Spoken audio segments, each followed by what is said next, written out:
Welcome to Hacking Your Leadership. I'm Chris. And I'm Lorenzo. And welcome to this week's Thoughtful Thursday. Don't forget to follow us on Instagram at Hacking Your Leadership and leave us a review on whatever podcast platform you listen to.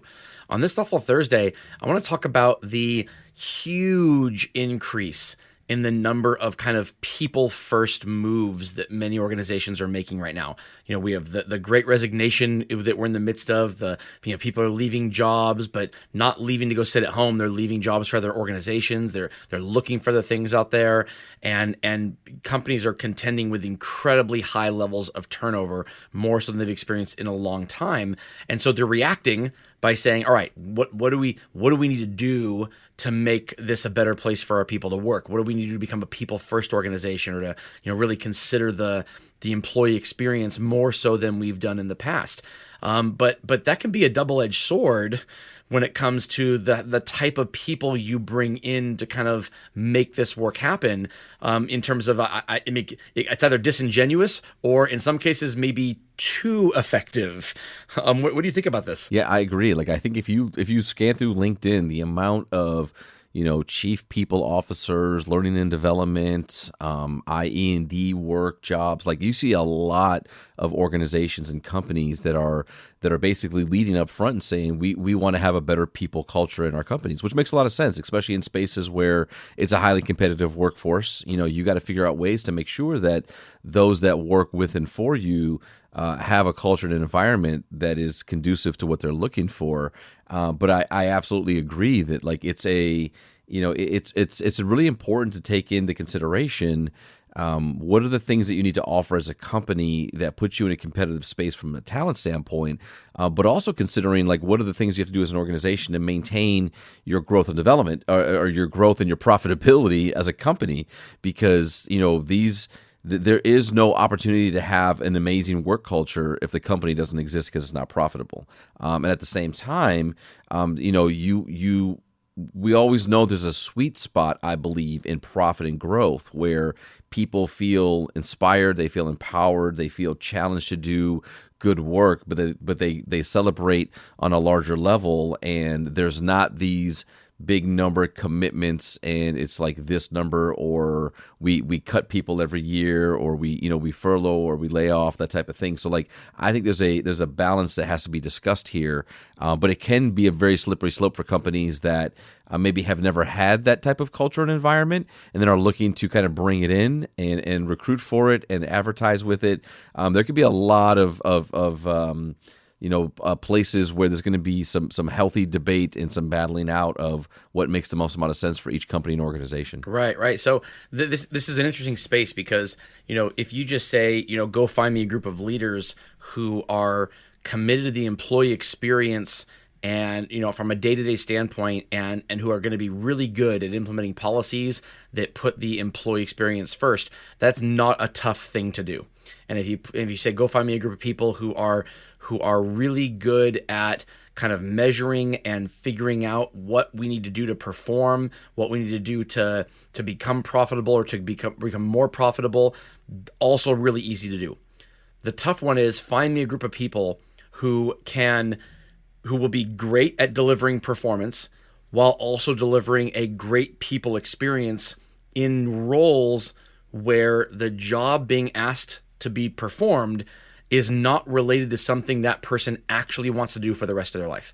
And that's where things like retail and the service industry come into play, because when you talk about people who are doing these jobs at a line level or a middle management level, some of those people, this is not a career for them. It is a job for them. It's a stepping stone to something else. It's something that gives them a flexible schedule to go to school, or to have a flexible second income for the family. There's a lot of reasons people do jobs like that, and because those people aren't necessarily doing something that they are incredibly passionate about, it is a lot harder to connect the dots for them on why you can make this both a great employee experience, but also that there's going to be some accountability for getting the job done in a way that we expect the job to get done. They inherently seem to fly in the face of each other for a lot of people when it comes to the expertise level of certain leaders. And so what I want to ask you, Lorenzo, is how do you make sure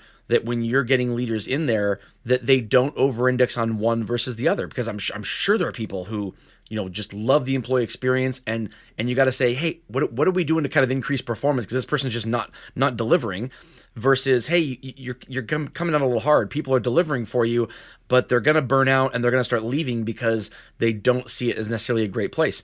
So I want to get your answer to that, but first I want to give it up to a word from one of our sponsors. All right, Lorenzo, what do you do to make sure that you and other leaders of people that you surround yourself with aren't necessarily sacrificing performance for the benefit of the employee experience, or sacrificing the employee experience for the benefit of performance? Yeah, it's the ultimate balance, right? And I think that for me, it's two things. I think the first thing is helping leaders and people connect the dots to what does performance mean to them in their careers, their success, and their opportunities, right? And so I will continue to say things like outcome is the ultimate measurement of whether or not your people are getting better at their job. If you're gonna measure development in a real way, besides somebody telling you that I feel better or I'm better at my job, the ultimate way to see that in an industry like ours is seeing an uptick in performance in a consistently maintained up into the right type of growth model where you have people and leaders, again, that are developing at a rate that is positively impacting whatever you measure within your business. I think that's the first thing of connecting dots for people to really understand what that means, because then we know when you find success in a role and you become more efficient or effective in your role, you have more bandwidth to take on other types of responsibilities. You're more willing to take more calculated risks for your own growth and development, and that allows you to play in spaces that get you the looks, that get you the opportunities for the next job or the next career, whatever the thing that is that you might be focused on. I think the second part of that is making sure that you have a team of people, and if you have the opportunity to have a collection of leaders that have different approaches, different techniques, and different levels of passion in both of those types of buckets. Like it's not good to have, in my opinion, every single leader is exactly 50-50 or 60-40. You actually need leaders within a team that will go one way towards kind of let's talk about what our people think or what I see or what I view as potential opportunities with this strategy based on how this might come across.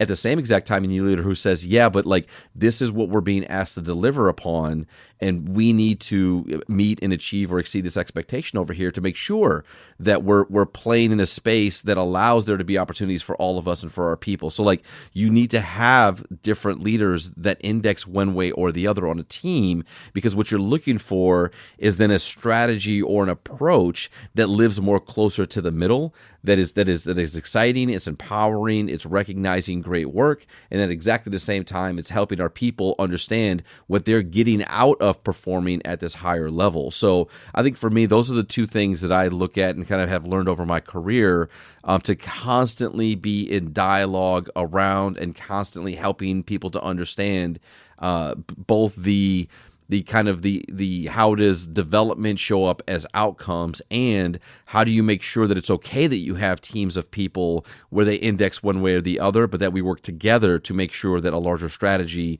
it kind of lands more inside the middle. Yeah, I like that answer a lot, but the buck still has to stop somewhere, and I've seen a lot of teams where you have that yin yang, right? You have the kind of over-indexing on one versus the other because it appeals to what each leader is naturally good at. But on every one of those teams, there is a leader of leaders who, because their natural tendency is one or the other, that those are the leaders that get hoisted. Those are the leaders that get promoted. Those are the leaders that get more speaking time at the leadership meetings. Those are the leaders that you can tell. You can tell where the culture lies when it comes to whoever the head leader is of the team of leaders. When it comes to what's important to them, the people experience or the performance, and at some point in time, a good leader of leaders will have to kind of help the one that is less likely to have them, gravitate towards them, kind of hoist them up too. Be able to say these are both equally important. It's a lot harder for leaders of leaders that I know to do that, to kind of really make sure that both of those things get equal time. The thing that I have seen when it comes to leaders who are successful at doing this that I want to talk about is the ability to not project their own level of commitment to the job on to their people and then expect the same performance based on that.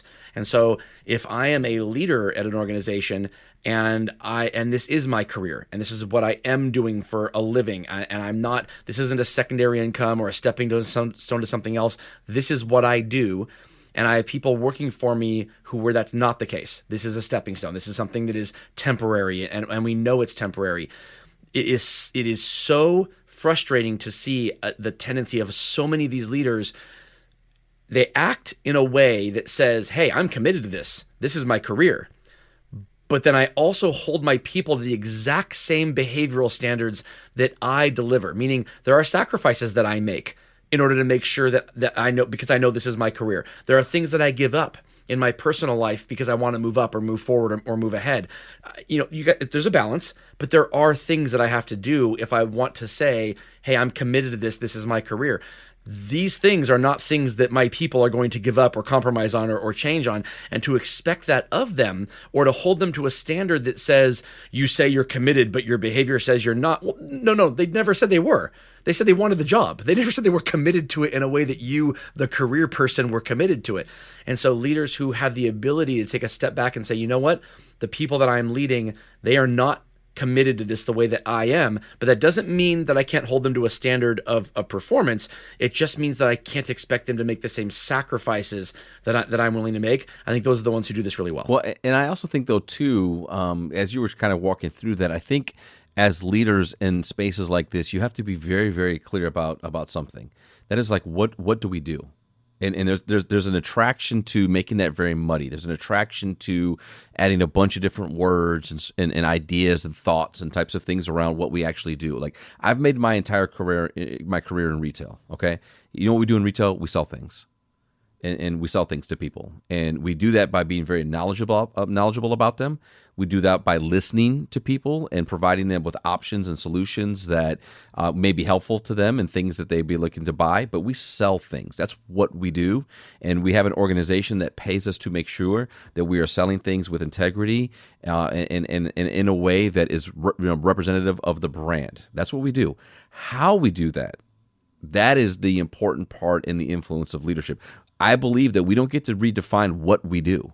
Right. That's what we do. We get to define how we do that, and we and how we do that is through making great experiences for our customers. It's by making the spaces for our people to show up and be uniquely themselves and be recognized for what they bring from a skill or talent standpoint. Provided opportunities based upon their ability to both effectively do their job really, really well and or help other people do their job really, really well. So again, I just think that sometimes that's where it gets muddy, and that's where I think organizations are going to have some struggle, is that if you're trying to redefine what you do and make it sound really, really cool and different and awesome, you're going to have this issue where people are now confused.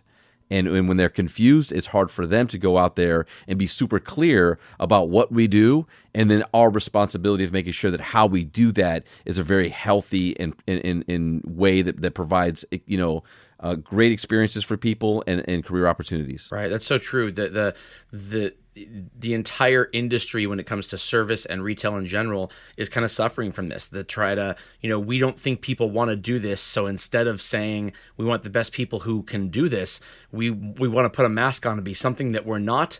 Then people come in and it's like, wait, this is nothing what I thought it was going to be. Well, yeah, because we never even mentioned any of this stuff until day one of the actual job. And that's that. If you start from that standpoint, in essence, misrepresenting who you are and what you do, don't be surprised when people decide that this is not for them and they want to leave, because the day-to-day doesn't add up to what they were told it was going to be. Absolutely. And with that, it brings us to the end of this episode. This is Hacking Your Leadership, a Speaker Prime podcast. I'm Lorenzo. And I'm Chris. And have a great day.